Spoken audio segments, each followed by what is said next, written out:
This boy actually jumped into cement, resulting in his body being encased in several tons of it. When the doctors saw this scene, they were all stunned. This was not just a simple external injury, but his entire body was wrapped in several tons of cement. Only one hand, one foot, and his head were exposed. At this point, Andrew's hand was shaking uncontrollably. He tearfully begged the doctors to save him. 4 hours had already passed, and the boy's time was running out. The doctors immediately started chipping away at the cement on his body. With everyone's mutual assistance, Andrew's hand was quickly cleared. Fortunately, he still had sensation in his hand. Andrew said that in order to pursue his beloved girl, Lola, and to prove his bravery, coupled with his friend's constant egging on, he jumped into the cement barrel. That girl was just outside the ward earlier, laughing at him. Only then did Andrew realize that they didn't care about him at all. The more he thought about it, the more heartbroken he felt, thinking he was a complete and utter failure. As the doctors put in great effort to comfort him, his emotions gradually settled. The cement on his body became less and less, but with each block of cement removed, his legs swelled more severely. The doctors had no choice but to release some blood from his legs to relieve the pressure.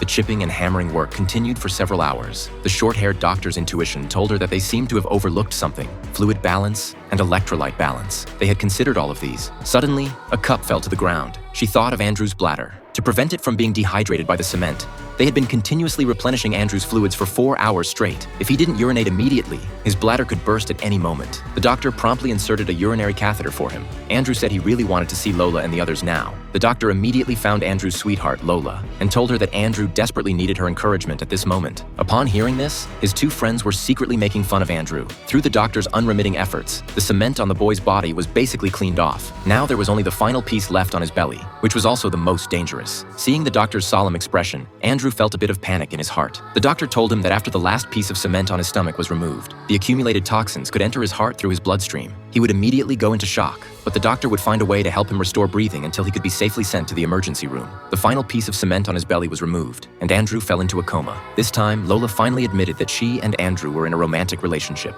In the end, under the doctor's professional care, Andrew finally regained consciousness, and the girl he had been thinking about, Lola, finally mustered the courage to come to his side. You could say Andrew's misfortune turned into a blessing.